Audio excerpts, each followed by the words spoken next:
Nick Galliballi Sports. Mark, you talked pregame about the value of every possession. Does this game speak as much to that as any other you've played this season? They all do, and that's the lesson. But, I thought we did a great job of putting ourselves in position there. We were down the first half. We were just really out of rhythm, not a lot of energy. I thought we came out of halftime. It didn't turn right away, but we kind of hung in there and stuck with it. Got a nice run to finish the third. Did a nice job in the fourth to get control of the game. And I thought they just out-executed us late in the fourth quarter, both ends of the floor, coaches, players, everything. Like that stretch of time, we could have been a lot better top to bottom. But, obviously put ourselves in a position when we were facing a pretty big deficit.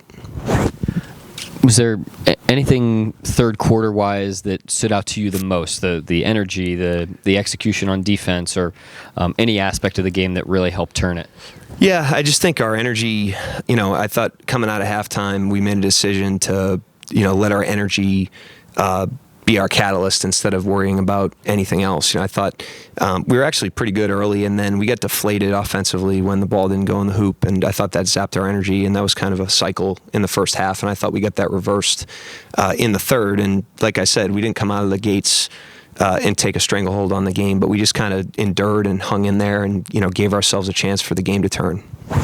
Was that catch and shoot three in the corner by Trey Mann everything you wanted to see coming out of the Blue experience? Yeah, I thought he did a good job. He was this was his third game in 3 nights.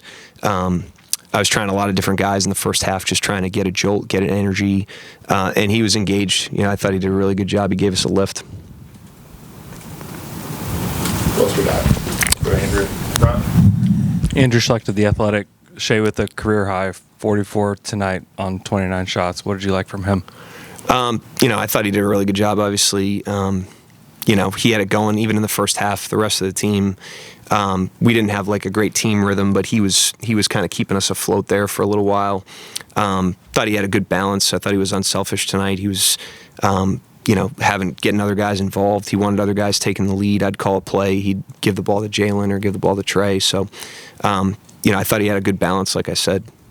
And then 8 seconds left. What was the play that you were looking for, and how did New Orleans blow it up? Under out of bounds? Yeah. Yeah, we had the thing that kind of threw it off was Poku got hit and fell down. He was supposed to clean up a screen. Okay. And we had 3 options on the play. We had Isaiah, we had Trey, and then Lou. Mm-hmm. And so we just kind of missed that last screen, and we were stalled, and I had no timeouts left. That was my second timeout. So, but, I thought we scrambled to put ourselves in that position, executed when they got the ball, forcing McCollum to step out of bounds with the trap. Yeah. We gave ourselves a chance there. Mm-hmm. And then at the end of regulation, you put the ball in Trey's hands. Just want to ask you about putting him in that spot, especially his first game back. Yep. And also, did they do a good job of denying Shai right there, or what was the plan? They denied Shai. They were supposed to be in inverted spots. Trey was supposed to be where Shai ended up on the play, and Shai was supposed to have the ball.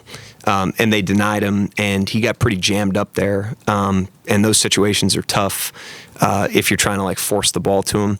And we have confidence in Trey. He had it going a little bit. And so we just kind of inverted it and let him go. I mean, that's the value of Shai is, he's as unselfish as they come. So, but yeah, the play was supposed to be for him. Before the game, talked about defending, trying to take away the paint, and then also trying to take away their 3-point. Didn't shoot that well from 3, and only 46 points in regulation in the paint. How do you think you guys did in that aspect? Offensively, defensively, I'm sorry. Defensively. Yeah, not as well as we could have been tonight. I thought really what got them back in the game was a lack of paint protection, and, they shot 15 more free throws, and that was because we fouled them more than they fouled us tonight. That was not the referee's fault. We were late to rotations. I thought, we were not vertical and disciplined at the rim like we normally are. Our rotations weren't early, and they were kind of running the same stuff down the stretch, and we never really got to a defensive rhythm. And that's probably what cost us the game. Once we took an 8-point lead there, but. At the end of the day, that's been a strength these last couple games. Down the stretch, we did a great job defensively. Tonight, we obviously didn't, and it cost us. The thing that makes them so tough is one of the things that also makes you guys so tough is when they don't have their best players, that they have a next guy up mentality. Is that the thought process you guys have also with the Pelicans? Yeah, I mean, I have a lot of respect for them. I thought they did a great job tonight going and getting the game. They built a big lead in the first half. And then, we stormed back in the game and really took control of the game in the fourth quarter, and great resilience on their part and also great execution. Like I said, I thought they out-executed us in that final stretch of the fourth quarter. And so they went and got the game. You got to give them credit. And then Bays, I know it was short minutes tonight, but what'd you think of how he looked out there? It was good to have him back out there, and I thought he was defending. He gave us activity on the glass. In the first half, I was just rifling through a lot of guys. I was just looking for a spark, and so he just kind of got lost in the shuffle there. I thought the second half, that crew gave us good opportunity, obviously, to win the game. But we're going to need everybody. He's just got to stay ready like everybody else. Anybody else for Coach? Again, just want to wish everybody Merry Christmas, Happy Holidays to you guys, your families, our fans, their families. We're certainly grateful for everybody, so have a good one. Game where there's massive runs both directions, and you're playing in what seems like crunch time for forever. Yeah, I mean, we dug ourselves a hole early, obviously going down around 20 points. And then we responded well out of halftime.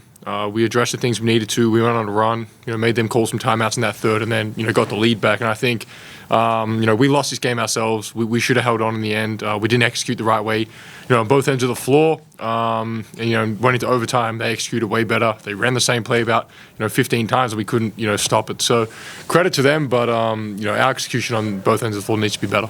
What made that play with McCollum kind of curling and Hayes rolling, what made that so challenging? And as you look forward, what are some things that you all might be able to execute better on with that? Yeah, it's tough because, obviously you want to stop McCollum. He's their primary guy. And then with Hayes, the athlete he is rolling down the lane. If the low man's not pulled over, he's got to dunk. And then there's two guys on the backside that one guy has to play. So it's a tough spot to be put in, but that's what we work on every day at practice. So we've got to be able to come out and execute that better. But, after they ran us so many times, we should have been more switched on, talking out there and then figuring our way, through that one play they were running.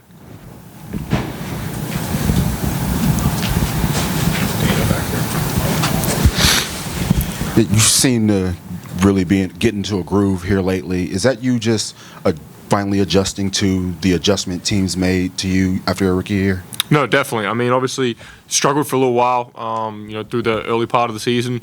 And I guess a lot of that was teams kind of, when you're a second-year guy, I guess the cat's out the bag. You're not a secret anymore. Guys know how to play you. They can game plan for it. So it took me a little while to figure that out. But once I did, I'm feeling better now. Trying to make the right reads. Shai's obviously getting a lot of attention on the, when he's got the ball in his hand. So being a cutter, being able to space the floor. So, making the right play on that end of the floor. Got to do a better job taking care of the ball. But for the most part, feeling better. Feeling, like I'm getting into a bit of a groove. And then I know this is your second year, but this was game 82 for you, which is full season. So can you kind of just reflect on your journey so far? Yeah. I mean, to go from where I was at, 2 years ago to now, it's hard to look back because I never thought I was going to be an NBA player. So it is special anytime you step on an NBA floor because I dreamt of this, for so many years when I was growing up playing basketball. To see my parents and my sisters in the crowd, we used to sit on the couch watching NBA basketball all the time. So it's a surreal moment, anytime I step on the floor and, to be in my second year and finish, 82 games, means a lot. And hopefully, there's many more to come. Andrew Schlecht of The Athletic. Just walk us through your three ball. You hit that one in the corner pretty confidently.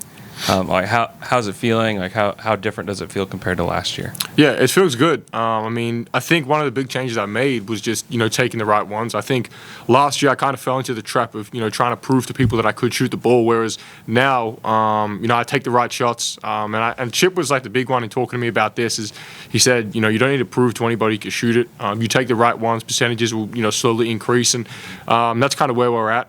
He made minor tweaks, but from the most part, it's just getting up reps. He's in my ear every day about it. He doesn't let me leave, the practice floor unless I'm with him getting shots up. So he's been great with that, and hopefully we continue to build on it. And then how difficult is it? You guys have the ball 8 seconds left underneath the basket with the inbound. They're super physical. They've got tons of length with Herb Jones and with Trey Murphy and Najee Marshall. How difficult is it, in that specific position? Yeah, it's a tough spot to be in. Obviously, on the baseline makes it tougher as well. I had a bunch of different options, and then, when Poke got knocked down, they kind of allowed one of their defenders to go double Lou, who was coming to the top. And obviously, I was trying to get the ball to Shai, but man was taking him away in the corner. And then, last was also a Zay cut baseline. But obviously, we needed a 3 probably in that circumstance. But, we shouldn't have let it get to that. We should have executed better down the stretch. Go ahead to Yoko here. I think you were playing against Dyson Daniels today the second time, and it seems like you played maybe a little bit more on the same court. What do you think of playing against him? Yeah, it's it's a special moment because we grew up all our childhoods together. We lived together for a while when we were 16, 17 years old. So to be on an NBA court at the same time together, means the world. We've both dreamt of this for a long time, and he's had a great rookie year so far. He's obviously he got drafted to a championship contending team. But he's played his role great. He's been awesome defensively for them, and he's going to continue to grow on the offensive end. But I'm proud of him, and it's awesome to share the floor with him. Anyone else? You go ahead. Derek. Shai had a career high 44 points tonight. What was it like watching him go to work on a career night? Yeah, I didn't actually know it was career high. What was his career high before that? 42. He got it 3 times. Yeah, he's been great all year. It's I don't even need to say it. He does what he does every night, and it's up to the rest of our guys to be able to help him, be a good supporting cast when, like down the stretch when he's getting double teamed, other guys have to make plays. And I think, when he's aggressive like he is almost unstoppable. He's got when teams back up, he can knock threes down. He plays in the mid-range so well, finishes well. So he's been awesome. It's fun to watch. I love watching it just as much as you guys do. So awesome to be a part of, and love playing with him. Thunder.com. Poku, these games Mark talked about before, like the value of every single possession. Is this maybe even more glaring when you have a game that goes down to the wire like this? For sure. When you lose a game like this, where we took control of the game at some point, it's kind of tough, but we just got to keep learning from every game. There's a lot to learn from this one, but like every game you can get better. So we're just going to keep grinding. And then how did you feel about your performance tonight in terms of the kind of how you operate in the team concept? I know before the game you said you're not really kind of pressing on any particular aspect of the game. It seemed like you did a little bit of everything tonight. Yeah, I was trying to impact the game at every moment, rebounding, steals, rim protection, and just on offense moving the ball and making the right play. Looked like you got popped in the eye again. How are you doing? Yeah, it was the same eye, so it's kind of blurry, but it's fine. I'll be good. Anything else?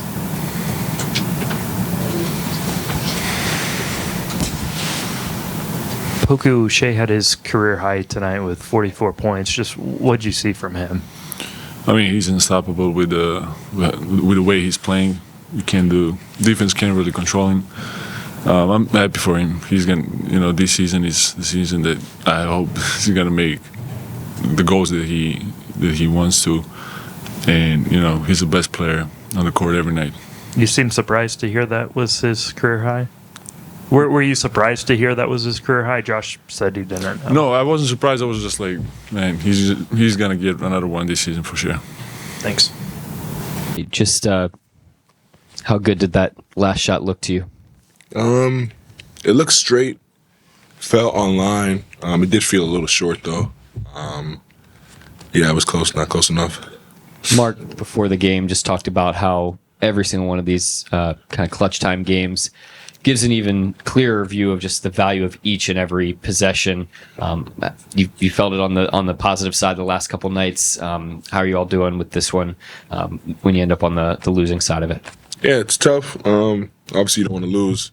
But regardless of the outcome, you got to learn from it. And that's what we'll try to do with this one and the ones we've won. And then just can you tell me about the third quarter? Once again, you guys ripped off a massive run there, and I think at one point after halftime it outscored them like 46-19 or something like that. We did a lot of good things offensively and defensively. Really the aggressors. We played the right way, and we turned the game around for sure. You're going to strike to the front row. Andrew Schlecht of The Athletic got a career high 44 points tonight. Does it mean anything more to you doing it against like really good perimeter defenders like the Pelicans have? I don't really think about it like that.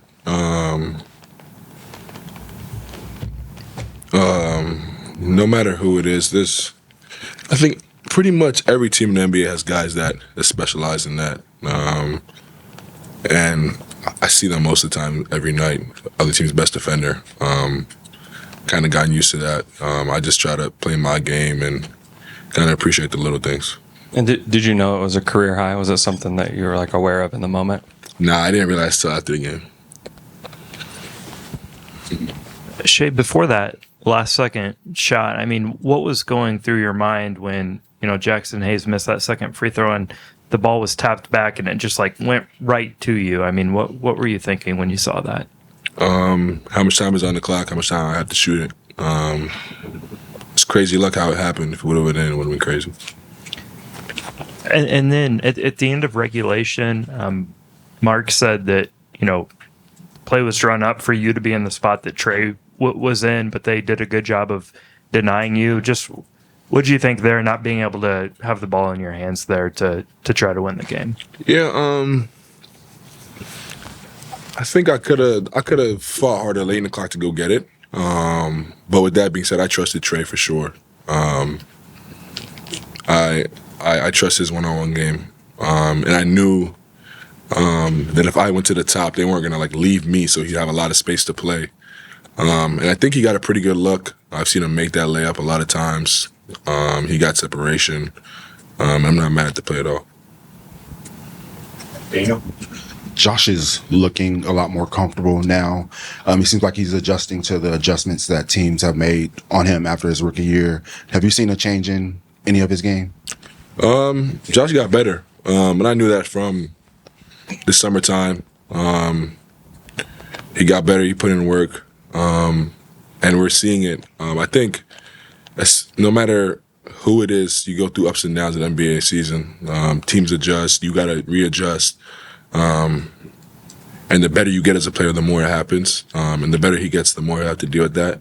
And he's overcoming it right now, and he's going to get used to it and be a really good player.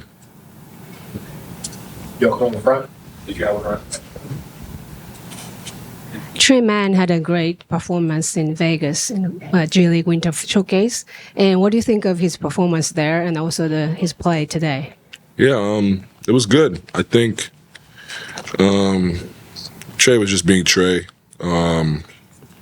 playing his game. I knew what he was capable of. I expected that from him. It was good for him to go down there, get some run, get some confidence, and then come back up. He played good tonight.